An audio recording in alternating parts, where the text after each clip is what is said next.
നമസ്കാരം. സൂര്യദീപം അസ്ട്രോളജിയിലേക്ക് എല്ലാവർക്കും സ്വാഗതം. നമ്മൾ ഇന്ന് ഇവിടെ സംസാരിക്കുന്ന വിഷയം മകീരം നക്ഷത്രത്തെ കുറിച്ചാണ്. മകീരം നക്ഷത്രക്കാരുടെ 2026-2027 വർഷത്തെ വിഷു ഫലമാണ് നമ്മൾ പറയുന്നത്. ഈ വിഷുഫലം നമ്മൾ സാധാരണയായിട്ട് ഒരു മാസം മുമ്പ് പ്രവചിക്കാറുണ്ടായിരുന്നതാണ്. എന്നാൽ ഈ സമയം അത്ര നിമിത്ത ഫലങ്ങൾ നന്നായിരുന്നില്ല. അതുകൊണ്ടാണ് നമ്മൾ താമസിച്ചത്. ഈ നിമിത്ത ഫലങ്ങളെല്ലാം നമ്മൾക്ക് കൃത്യമായി വന്നാൽ മാത്രമേ ഒരു ഫലപ്രവചനം പൂർണ്ണമാകുകയുള്ളൂ. അപ്പോൾ ഈ ലോകം മാറിക്കൊണ്ടിരിക്കുന്ന ഒരു സമയമാണ്. ഈ സമയത്ത് മകീരം നക്ഷത്രക്കാര് കടന്നു പോകാൻ പോകുന്ന ചില വഴികളാണ് നമ്മളിവിടെ പറയുന്നത്. ഇതുകൊണ്ട് നിങ്ങൾക്ക് നിങ്ങളുടെ ജീവിതത്തെ കൂടുതൽ അറിയുവാനും അതിനുവേണ്ടി തയ്യാറെടുക്കുവാനും കഴിയുന്നതാണ്. അപ്പോൾ ഫലത്തിലേക്ക് കടക്കുന്നതിന് മുമ്പ് നമ്മളുടെ ചാനൽ ഇതുവരെ സബ്സ്ക്രൈബ് ചെയ്തിട്ടില്ലെങ്കിൽ ഒന്ന് സബ്സ്ക്രൈബ് ചെയ്യുക. കൂടാതെ വീഡിയോകൾക്ക് ലൈക്ക് ചെയ്യാൻ മറക്കരുത്. അതോടൊപ്പം തന്നെ നമ്മളുടെ പൂജയിലുള്ള പ്രാർത്ഥനയിൽ നിങ്ങളെ ഉൾപ്പെടുത്തണമെന്നുണ്ടെങ്കിൽ നിങ്ങളുടെ പേര്, നക്ഷത്രം, ജന്മവർഷം, തീയതി എന്നിവ കമന്റ് ബോക്സിൽ രേഖപ്പെടുത്തുക. തീർച്ചയായിട്ടും പ്രാർത്ഥനയിൽ ഉൾപ്പെടുത്തുന്നതായിരിക്കും. അപ്പോൾ നമ്മൾ മകീരം നക്ഷത്രക്കാരുടെ വിഷുഫലം പറയുന്നതിന് മുമ്പായിട്ട് മകീരം നക്ഷത്രക്കാരുടെ പൊതുവായിട്ടുള്ള ചില കാര്യങ്ങൾ പറയുകയാണ്. ഈ പറയുന്ന കാര്യങ്ങൾ നിങ്ങൾക്ക് അറിയാവുന്നതാണെങ്കിൽ സ്കിപ്പ് ചെയ്ത് നേരെ ഫലത്തിലേക്ക് പോകുക. ഇല്ല എങ്കിൽ ഇതൊന്ന് കേട്ടിരിക്കുന്നത് വളരെ നല്ലതാണ്. മകീരം നക്ഷത്രക്കാരുടെ ഒരു രീതികളെ കുറിച്ചാണ്. ഇതനുസരിച്ചാണ് ഇവരുടെ ഓരോ കാര്യങ്ങളും മുമ്പോട്ട് പോകുന്നത്. അപ്പോൾ മകീരം നക്ഷത്രത്തിൽ പിറന്ന 80% ആളുകളെയും നമ്മൾക്ക് കണ്ടാൽ തിരിച്ചറിയാനായിട്ട് ഒരു അടയാളം ഉണ്ടായിരിക്കുന്നതാണ്. വിശാലമായിട്ടുള്ള നെറ്റിത്തടം ഇവർക്കുണ്ടായിരിക്കും. ഉയർന്ന മൂക്കും ഇവർക്കുണ്ടായിരിക്കുന്നതാണ്. ഇത് 80% ആളുകളുടെ കാര്യത്തിലും കൃത്യമായിട്ട് വന്നിട്ടുള്ളതാണ്. കൂടാതെ അത്യാവശ്യം സൗന്ദര്യവും ശരീരപുഷ്ടിയും ഉണ്ടായിരിക്കുന്നതാണ്. നമ്മൾ ഈ പറയുന്ന കാര്യങ്ങളെല്ലാം പൊതുവായിട്ടുള്ള ഒരു ഫലമാണ്. അതായത് സ്ത്രീക്കും പുരുഷനും ഒരുപോലെ വരുന്ന കാര്യങ്ങളാണ് പറയുന്നത്. സ്ത്രീക്കെന്നോ പുരുഷനെന്നോ ഒരു മാറ്റി പറയുന്ന കാര്യങ്ങളില്ല. അങ്ങനെ ഒരു കാര്യം വരികയാണെങ്കിൽ നമ്മൾ തീർച്ചയായിട്ടും എടുത്തു പറയുന്നതായിരിക്കും.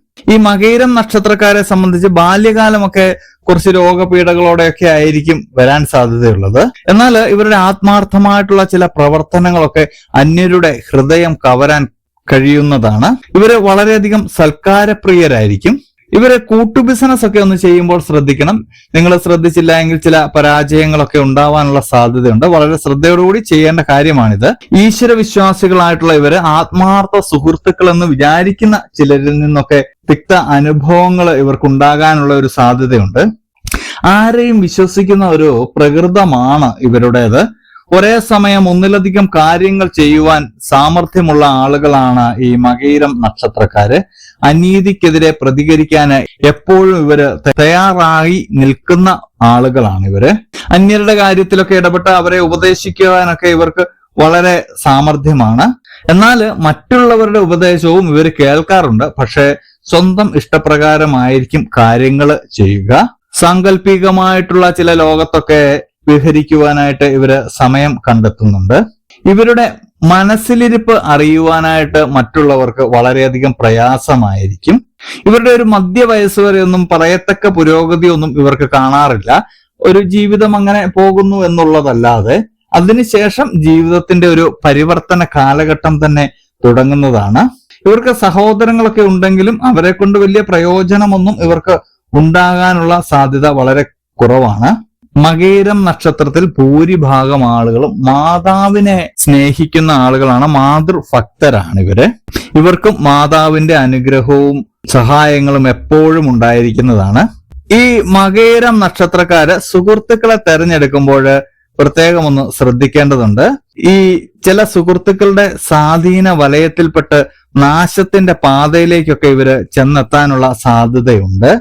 പക്ഷെ ഇവർക്കൊരു കഴിവ് കിട്ടിയിരിക്കുന്ന ഇതിൽ നിന്നെല്ലാം ഒഴിഞ്ഞു പോകാൻ ഇവർക്ക് വളരെ പെട്ടെന്ന് കഴിയുന്നതാണ്. ഇവരുടെയും ദാമ്പത്യ ജീവിതം അത്ര ശോഭനമാകുന്ന ഒരു കാര്യമായിട്ട് കാണുന്നില്ല. പങ്കാളിക്ക് ആരോഗ്യക്കുറവിന്റെ ഒരു പ്രശ്നമൊക്കെ വരാൻ സാധ്യതയുണ്ട്. എന്നാലും കുടുംബ ജീവിതത്തിൽ ചില ഐശ്വര്യങ്ങളൊക്കെ ഉണ്ടാവുന്നുണ്ട്.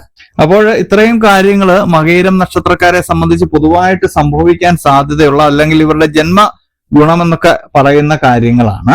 അപ്പോൾ ഇനി നമ്മൾ വിഷുഫലത്തിലേക്ക് കടക്കുമ്പോൾ ഇതിനെ ഒരു 4 ഭാഗങ്ങളായിട്ട് തിരിച്ചാണ് നമ്മൾ ഫലം പറയുന്നത്. അതായത് ഏപ്രിൽ 14 മുതൽ മെയ് ജൂൺ ഇങ്ങനെ 3 മാസത്തെ ഫലമാണ് ആദ്യം പറയുന്നത്.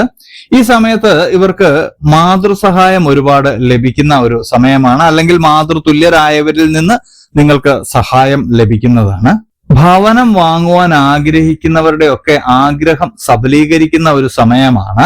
വാഹനത്തിനൊക്കെ ലാഭം ഉണ്ടാകുന്ന ഒരു സമയമാണ്. കർമ്മരംഗത്ത് പ്രതീക്ഷയ്ക്ക് ഒത്ത് ഉയരാൻ നിങ്ങൾക്ക് സാധിക്കുന്നതാണ്. കർമ്മരംഗം അതായത് നിങ്ങൾ ചെയ്യുന്ന ഏത് തൊഴിലോ അല്ലെങ്കിൽ വിദ്യാഭ്യാസമോ ഏതുമായിക്കോട്ടെ അതിൽ നിങ്ങൾക്ക് വളരെ ഉയരാൻ കഴിയുന്നതാണ്. വിദ്യാർത്ഥികൾക്കൊക്കെ വളരെ നല്ലൊരു സമയമാണ്. വളരെയധികം വലിയ മാറ്റങ്ങളൊക്കെ നിങ്ങൾക്ക് പ്രതീക്ഷിക്കാവുന്നതാണ്. കാര്യമായ തടസ്സങ്ങളൊന്നും നിങ്ങൾക്കുണ്ടാവുന്നതല്ല. എന്നാലും അന്യരുടെ ചില വിമർശനങ്ങൾക്കൊക്കെ നിങ്ങൾ ഇടയാകും. അതൊന്നും നിങ്ങൾ കാര്യമാക്കേണ്ട. നിങ്ങളുടെ വിജയത്തിലേക്ക് പോകുന്ന കാര്യങ്ങൾ മാത്രം നിങ്ങൾ ശ്രദ്ധിക്കുക. ചില യാത്രാക്ലേശങ്ങളൊക്കെ ഉണ്ടാകുമെങ്കിലും അതൊക്കെ തരണം ചെയ്ത് മുന്നോട്ട് പോയാൽ ജീവിതത്തിൽ വിജയം ഉണ്ടാകുന്നതാണ്. മനക്ലേശമൊക്കെ ഇടയ്ക്ക് വരാൻ സാധ്യതയുണ്ട്.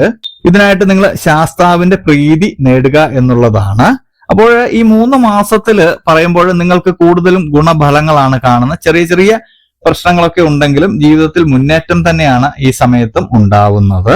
ഇത് പ്രധാനപ്പെട്ട ഫലങ്ങൾ മാത്രമാണ് നമ്മൾ പറയുന്നത്. ജൂലൈ, ഓഗസ്റ്റ്, സെപ്റ്റംബർ മാസത്തിലേക്ക് എത്തുമ്പോൾ നിങ്ങൾക്ക് ആത്മാഭിമാനമൊക്കെ വളരുന്ന അല്ലെങ്കിൽ ഉയരുന്ന ഒരു സാഹചര്യം ഉണ്ടാകും. അഭിമാനം ഒക്കെ നിങ്ങൾക്ക് സ്വയം തോന്നുന്ന ഒരു സമയമുണ്ടാകും. അതുപോലെ തന്നെ വിവാഹമാകാതിരുന്നവരുടെ വിവാഹമൊക്കെ ആകുന്നതാണ്. സന്താനഭാഗ്യമൊക്കെ ഇവർക്ക് ഉണ്ടാകുന്ന ഒരു സമയമാണ്. എന്നാൽ ബന്ധുജനങ്ങളിൽ നിന്ന് ചില നീരസമായിട്ടുള്ള പ്രവർത്തനങ്ങൾ ഉണ്ടാവുന്നതാണ്. അത് അത്ര സുഖകരമല്ലാത്ത ഒരു അവസ്ഥയിലേക്ക് മാറുന്നതാണ്. എന്നാൽ ഈ സമയത്ത് നിങ്ങൾക്ക് നവീനമായിട്ടുള്ള ഭവന ലാഭമൊക്കെ ഉണ്ടാവുന്നതാണ്. അതായത് പുതിയ ഭവനമൊക്കെ നിങ്ങൾക്ക് വാങ്ങുവാൻ സാധിക്കുന്നതാണ്. കൂടാതെ ദീർഘകാലമായിട്ട് മുടങ്ങിക്കിടന്നിരുന്ന ആഗ്രഹങ്ങളൊക്കെ സബലീകരിക്കുന്നതാണ്. തൊഴിലിൽ അഭിവൃദ്ധി ഉണ്ടാകുന്നതാണ്. സർക്കാർ ജോലിയൊക്കെ ലഭിക്കുന്നതാണ്. അതുപോലെ തന്നെ സ്വയം തൊഴില്, ബിസിനസ് ഒക്കെ ചെയ്യാൻ ആഗ്രഹിക്കുന്നവർക്കൊക്കെ നല്ലൊരു സമയമാണ്. ആരോഗ്യക്കുറവ് മൂലം വിഷമിക്കുന്നവർക്കൊക്കെ വളരെ നല്ലൊരു സമയമാണ്. തടസ്സപ്പെട്ട് കിടന്നിരുന്ന കാര്യങ്ങളെല്ലാം ഈ സമയത്ത് മാറിക്കിട്ടുന്നതാണ്. നിങ്ങൾക്ക് ഈ സമയത്തുണ്ടാകുന്ന ആകെയുള്ള ഒരു പ്രശ്നം എന്ന് പറയുന്ന ബന്ധുക്കളുമായിട്ട് ചില കലഹങ്ങൾ ഉണ്ടാവുന്നുണ്ട്. അത് നിങ്ങൾ കാര്യമാക്കേണ്ട കാര്യമില്ല. നിങ്ങളുടെ വിജയത്തിലേക്ക് നിങ്ങൾ പോകുക എന്നുള്ളതാണ്. ശാസ്താപൂജ നടത്തുന്നതും ശാസ്താവിന്റെ ക്ഷേത്രത്തിൽ പോകുന്നതും വളരെ നല്ലതാണ് ഈ സമയത്ത്. അപ്പോൾ ഈ ജൂലൈ, ഓഗസ്റ്റ്, സെപ്റ്റംബർ മാസത്തിലും വലിയ പ്രശ്നങ്ങളൊന്നുമില്ല. മുന്നേറ്റം തന്നെയാണ് മകയിരം നക്ഷത്രക്കാരെ സംബന്ധിച്ച്. ചില രാജയോഗങ്ങൾ പോലെയുള്ള യോഗങ്ങളും നിങ്ങൾക്ക് ഈ സമയത്ത് സംഭവിക്കുന്നുണ്ട്. ഒക്ടോബർ, നവംബർ, ഡിസംബർ മാസത്തിലേക്ക് എത്തുമ്പോൾ സർക്കാരിൽ നിന്ന് ആനുകൂല്യങ്ങളൊക്കെ നിങ്ങൾക്ക് ലഭിക്കുന്നതാണ്. ആനന്ദകരമായിട്ടുള്ള അനുഭവങ്ങളൊക്കെ നിങ്ങൾക്കുണ്ടാവുന്നുണ്ട്. വസ്തുക്കളൊക്കെ വാങ്ങുവാനും വാഹനങ്ങളൊക്കെ വാങ്ങുവാനുമുള്ള സാധ്യത നിങ്ങൾക്കുണ്ടാവുന്നുണ്ട്. പുതിയ സൗഹൃദങ്ങൾ ഉടലെടുക്കുന്നതാണ്. അതിലൂടെ നിങ്ങൾക്ക് പുതിയ പുതിയ മേഖലകളിലേക്ക് എത്തിച്ചേരാൻ കഴിയുന്നതാണ്. വിവാഹത്തിനൊക്കെ ഒരു പറ്റിയ സമയമാണ്. പുതിയ ആശയങ്ങളൊക്കെ നിങ്ങൾക്ക് ഉടലെടുക്കുന്ന ഒരു സമയമാണ്. ദുരിതങ്ങളിൽ നിന്നെല്ലാം പൂർണ്ണമായിട്ട് മോചനം നേടുന്ന ഒരു സമയമാണ്. വിദ്യാർത്ഥികളൊക്കെ പഠനത്തിൽ വളരെയധികം ശ്രദ്ധ കേന്ദ്രീകരിക്കേണ്ട ഒരു സമയമാണ്. ഈ സമയത്ത് ശ്രദ്ധ കേന്ദ്രീകരിച്ചു കഴിഞ്ഞാൽ നിങ്ങൾക്ക് മുന്നോട്ടുള്ള കാര്യങ്ങളെല്ലാം വളരെ എളുപ്പമായിരിക്കും. ബന്ധുക്കളുമായിട്ടുള്ള കലഹം മാറാതെ തന്നെ നിൽക്കുന്നുണ്ട്. ബന്ധുകലഹമാണ് നിങ്ങൾക്ക് ഈ വിഷു ഫലത്തില് കൂടുതലായിട്ടും കാണുന്ന, നിങ്ങളെ വിഷമിപ്പിക്കുന്ന ഒരു കാര്യമായിട്ട് കാണുന്നത്. ശാസ്താവിനെ പൂജിക്കുന്നത് വളരെ നല്ലതാണ്. അപ്പോൾ ഈ മകയിരം നക്ഷത്രക്കാരുടെ ഈ ബാക്കിയുള്ള 2026 വർഷഫലം നിങ്ങൾക്ക് വളരെ മേന്മയുള്ള ഫലമാണ്. പക്ഷെങ്കിൽ ബന്ധുക്കളെ ഒന്ന് ശ്രദ്ധിക്കുക. ബന്ധുക്കളുമായിട്ട് ചില ശത്രുതയൊക്കെ ഉണ്ടാവാൻ സാധ്യതയുണ്ട്. ജനുവരി, ഫെബ്രുവരി, മാർച്ച്, അതായത് 2027 നമ്മൾ കടക്കുകയാണ്. ആദ്യ ഭാഗം ഒന്ന് നോക്കുകയാണെങ്കിൽ കർമ്മമേഖലയിൽ ചെറിയ വിമർശനങ്ങളൊക്കെ നേരിടാൻ സാധ്യതയുണ്ട്. ഭവനത്തിന്റെ അന്തരീക്ഷമൊക്കെ ചെറിയ രീതിയിലൊന്ന് അശാന്തി പടരുവാനുള്ള സാധ്യതയുണ്ട്. അതൊന്ന് ശ്രദ്ധിച്ചാൽ മാറാവുന്നതേ ഉള്ളൂ. അധികാരികളിൽ നിന്ന് ചില പ്രതികൂല നടപടികൾക്കൊക്കെ സാധ്യതയുണ്ട്. അതും നിങ്ങളൊന്ന് ശ്രദ്ധിക്കേണ്ടതുണ്ട്. ചെലവുകളൊക്കെ അധികരിക്കാനുള്ള ഒരു സാധ്യതയൊക്കെ കാണുന്നുണ്ട്. ദീർഘകാലമായിട്ട് മനസ്സിൽ കൊണ്ടു നടന്ന മോഹങ്ങളൊക്കെ പൂവണിയുന്ന ഒരു സമയമാണ്. സാഹിത്യം, കലാ, കായിക രംഗത്ത് പ്രവർത്തിക്കുന്നവർക്ക് അനുകൂലമായിട്ടുള്ള സമയമാണ്. രാഷ്ട്രീയ രംഗത്തുള്ളവർക്കും അനുകൂലമായിട്ടുള്ള സമയമാണ്. വ്യവഹാരങ്ങളൊക്കെ ഉണ്ടാവാനുള്ള സാധ്യതയുണ്ട്. നിങ്ങളുടെ സ്ഥാനത്തിനൊരു ചലനം സംഭവിക്കുന്നുണ്ട്. നിങ്ങളുടെ സ്ഥാനത്ത് മറ്റൊരു ആള് അവരോധിക്കപ്പെടുകയും നിങ്ങൾ മറ്റൊരു സ്ഥാനത്തേക്ക് മാറുകയും ചെയ്യുന്ന ഒരു സമയമാണ്. അത് നല്ല മാറ്റം തന്നെയാണ്, കുഴപ്പമില്ല.